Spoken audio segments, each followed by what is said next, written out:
ಆತ್ಮೀಯ H16 news ಅರ್ಥಾತ್ ಸೀತಾರಾಮ್ ನ್ಯೂಸದ ವೀಕ್ಷಕರೇ, ನಾನು ನಿಮ್ಮವ ಎಂ ಆಯುಧ ಮಲ್ಲಪ್ಪ ಜೊತೆ ಅವರು. ತಾವು ಈಗ ಸುದ್ದಿಗಳ ಲೋಕಕ್ಕೆ ಎಂಟ್ರಿ ಹೊಡಿತಾ ಇದ್ದೀರಿ.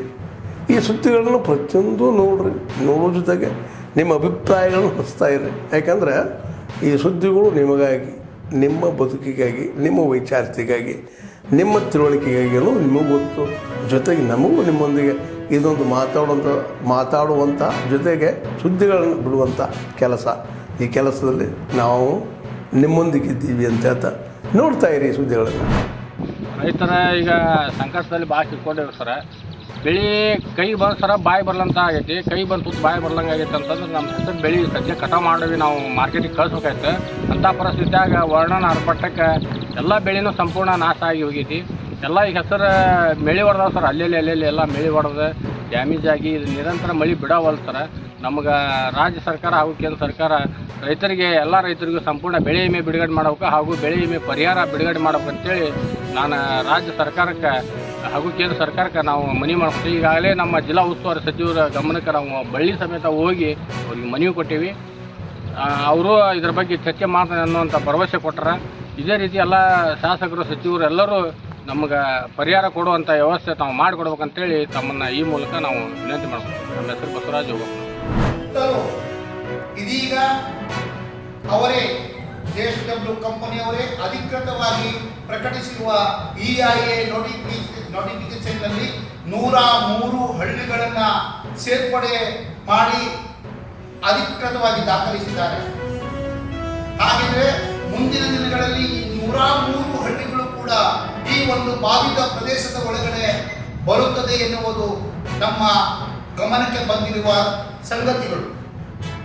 ಅಂದರೆ ಕೇವಲ ಸಮುದ್ರವನ್ನು ನಂಬಿ ಬದುಕು ಕಟ್ಟಿಕೊಂಡಿರುವ ಮೀನುಗಾರರಷ್ಟೇ ಅಲ್ಲ, ಕೃಷಿ ಅವಲಂಬಿತವಿರುವ ಸುತ್ತೆಲ್ಲ ಪ್ರದೇಶದ ನಾಗರಿಕರಿಗೆ ಇದರಿಂದ ಅಪಾಯ ಕಾದಿದೆ ಎನ್ನುವುದು. ಈ ಅಪಾಯ ಕಾದಿದೆ ಎನ್ನುವುದಕ್ಕೆ ಸ್ಪಷ್ಟೀಕರಣ ಎಂದರೆ ಕೋಲ್ ಮತ್ತು ಕಾರ್ಗೋ ಈ ಇನ್ನಿತರ ಕಲ್ಲಿದ್ದಲು ಚಟುವಟಿಕೆಗಳು ನಡೆದರೆ ಸಿಬಿ ಅಧ್ಯಯನದ ಪ್ರಕಾರ ಇವೆಲ್ಲ ಕೆಂಪು ಕೈಗಾರಿಕೆಗಳು, ಅಂದರೆ ಅತಿ ಮಾಲಿನ್ಯ ಹೊರಸೂಸುವ ಕೈಗಾರಿಕೆಯ ಯಾದಿಯಲ್ಲಿ ಬರುವುದರಿಂದ ಕೆಂಪು ಕೈಗಾರಿಕೆಗಳು ಪರಿಸರ ಸೂಕ್ಷ್ಮ ಪ್ರದೇಶವಾಗಿರುವ, ನೈಸರ್ಗಿಕ ದತ್ತವಾಗಿರುವ ಇಂಥ ಒಂದು ಸುಂದರ ಪ್ರಾಕೃತಿಕ ತಾಣಗಳಲ್ಲಿ ನಿರ್ಮಿಸುವುದು ನಮ್ಮೆಲ್ಲರ ದೌರ್ಭಾಗ್ಯ ಮತ್ತು ಇದನ್ನು ನಾವು ಕಣ್ಮುಚ್ಚಿ ಕೈಕಟ್ಟಿ ಕುಳಿತುಕೊಂಡಿರುವುದು ನಮ್ಮ ಉತ್ತರ ಕನ್ನಡಿಗರ ದೌರ್ಭಾಗ್ಯ ಎಂದು ಬೇಕಲ್ವೇ. ಯಾಕಂದರೆ ಕೈಗಾ ಯೋಜನೆಯಿಂದ ಎಷ್ಟೆಲ್ಲ ಅಪಾಯಗಳನ್ನು ಎದುರಿಸುತ್ತಿದ್ದೇವೆ ಎನ್ನುವುದು ತಮಗೆಲ್ಲ ಗೊತ್ತಿರುವ ಸಂಗತಿ. ಹಾಗೆಯೇ ಸೀಬರ್ಡ್ ಯೋಜನೆಯಲ್ಲಿ ಮೀನುಗಾರಿಕಾ ಪ್ರದೇಶದಲ್ಲಿ ತಿಂಗಳಿಗೆ ತಲಾ 4ರಂತೆ ಮೀನುಗಾರರು ತಮ್ಮ ವ್ಯಾಪ್ತಿಯನ್ನು ಮೀರಿ ಹೋಗುತ್ತಾರೆ ಎನ್ನುವುದು ಚಿತ್ರಹಿಂಸೆ ನೀಡಿ ಅವರ ದೋಣಿ ಮತ್ತಿತರ ಪರಿಕರಗಳನ್ನು ಕಸಿದುಕೊಂಡು ಅವರಿಗೆ ದೈಹಿಕವಾದ ಹಲ್ಲೆಗಳನ್ನು ನೀಡುತ್ತಿರುವುದು ಸಾಮಾನ್ಯವಾದ ಸಂಗತಿಯಾಗಿದೆ. ಇದು ವಿಶಿಷ್ಟವಾದ ಸಂಗತಿಯ ಪರಿಗಣನೆಗೆ ಬಂದಿಲ್ಲ, ಸಾಮಾನ್ಯವಾದ ಸಂಗತಿಯಾಗಿದೆ. ಇದನ್ನು ಕೂಡ ನಾವು ಸಹಿಸಿಕೊಂಡಿದ್ದೇವೆ. ಇನ್ನು 23 ಕಿಲೋಮೀಟರ್ ಸಮುದ್ರದಲ್ಲಿ ವ್ಯಾಪ್ತಿಯನ್ನು ನಿರ್ಬಂಧಿಸಿದ್ದಾರೆ. 23 ಕಿಲೋಮೀಟರ್ ವ್ಯಾಪ್ತಿಯಲ್ಲಿ ಸಮುದ್ರ ಮೀನುಗಾರಿಕೆ ನಿರ್ಬಂಧಿಸಿದರೆ, ಉದಾಹರಣೆಗೆ ನಾವು ದೋಣಿಯನ್ನ ಸಮುದ್ರ ತೀರದಲ್ಲಿ ಅಂದ್ರೆ ಭೂಪ್ರದೇಶದಲ್ಲಿ ನಾವು ಮೀನುಗಾರಿಕೆ ಮಾಡಬೇಕೆ ಅಥವಾ ಸಮುದ್ರದಲ್ಲಿ ಮಾಡಬೇಕು?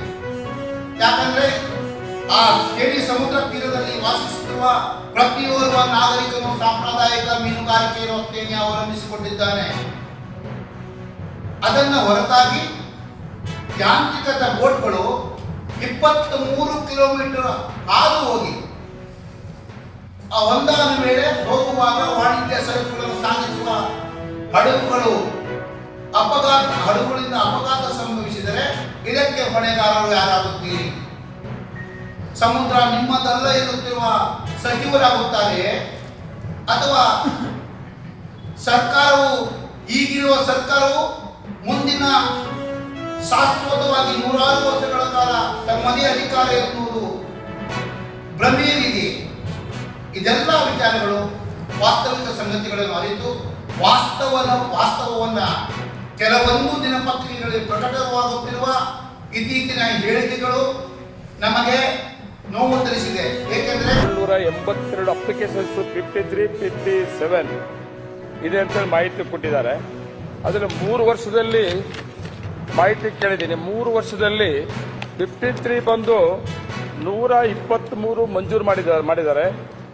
57 3985 ಮಂಜೂರು ಮಾಡಿದ್ದೀವಿ ಅಂತ ಹೇಳಿದ್ದಾರೆ. ಮತ್ತೆ 53 22,755 ವಜಾ ಮಾಡಿದ್ದೀವಿ ಅಂತ ಹೇಳ್ತಾರೆ.